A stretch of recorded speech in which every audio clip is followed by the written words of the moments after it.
J'espère, quand je serai grande et que j'aurai fini mes études, j'espère devenir enseignante. Si je peux choisir une carrière, alors ce sera l'enseignement.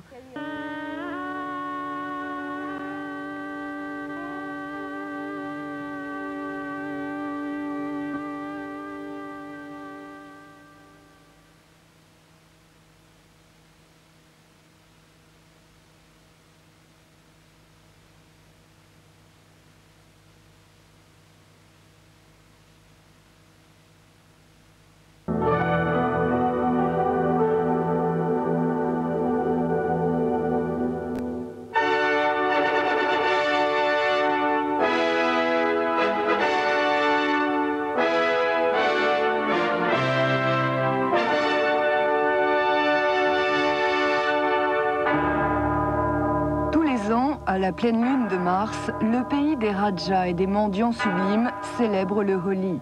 C'est la fête de la mort de l'hiver et de la renaissance du printemps.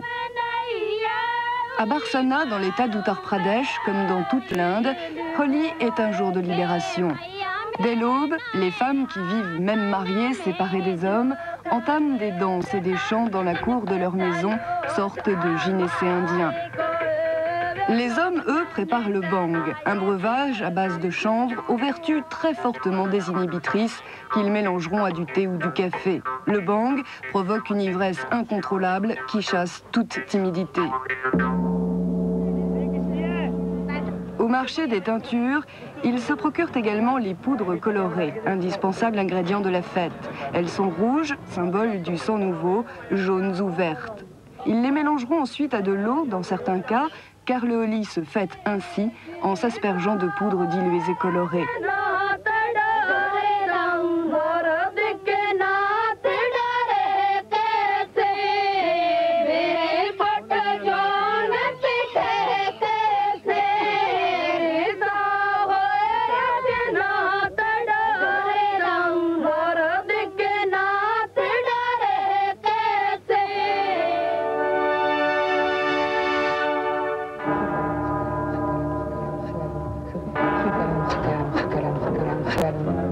Holi n'étant pas une fête païenne, les festivités ne peuvent démarrer qu'avec la bénédiction des prêtres. Ce sont eux qui fixent la date et l'heure de la cérémonie.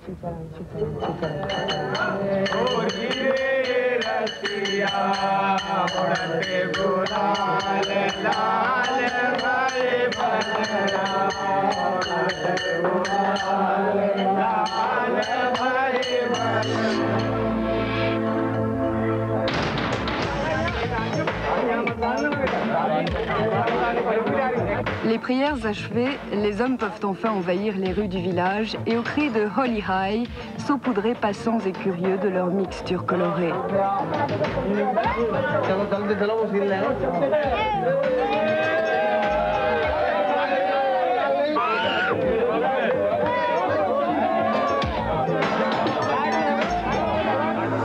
Les femmes peuvent alors quitter les cours de leur maison. Toujours chantant et dansant, elles arpentent les ruelles escarpées de Barsana, appelant les hommes, les provoquant de leur charme voilé. Selon la légende, le dieu Krishna, un grand amateur de vachères, avait pour préférée une dénommée Radha, originaire de Barsana. Un jour, Radha fut humiliée par des paroles insultantes de son frère aîné Baldev, peu respectueux des penchants divins de Krishna. Offensés, Radha et quelques compagnes s'attaquèrent à l'impudent et lui firent regretter ses paroles au cours d'une mémorable bastonnade.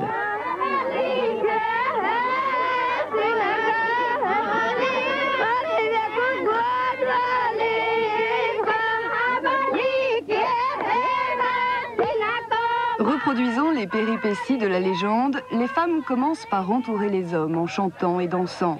Mais très vite, les seaux d'eau et de poudre viennent noyer les refrains, le tout dans la bonne humeur, les fous rires fusent aussi vite que le contenu des seaux.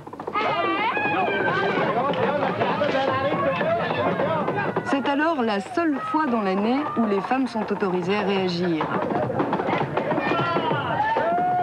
Elles qui n'ont que le droit de vivre dans l'ombre de leur époux, qui ne peuvent exister que selon leurs lois, constamment brimées et recluses dans leur propre maison, sont enfin autorisées à se montrer et à s'exprimer.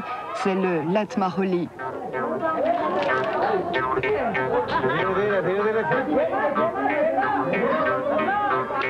Armées de lattices, de longues cannes de bois, elles pourchassent les hommes à travers les rues, leur assénant des coups de bâton, contre lesquels les hommes, pour une fois, n'ont absolument aucun droit de riposter.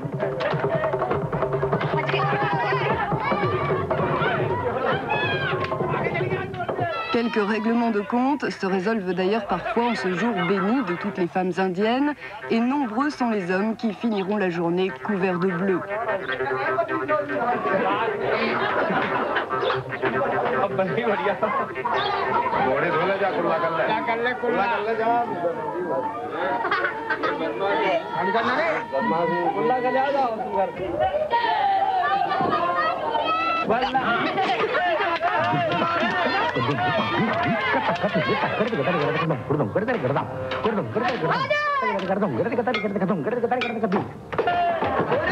Cette bataille échevelée dure des heures, grâce notamment à l'effet du bang. Mais rapidement, pauvreté oblige, la boue et la bouse de vache mélangée à une eau croupie remplacent de plus en plus la poudre diluée.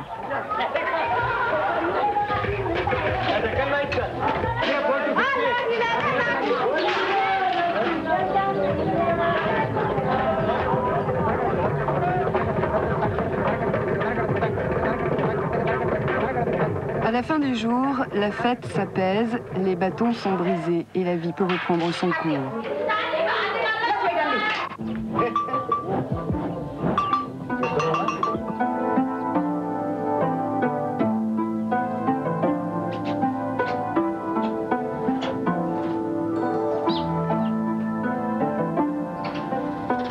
Quand tombe la nuit, chacun va se purifier de ses excès comme de ses souillures dans les eaux de l'affluent du Gange qui borde le village.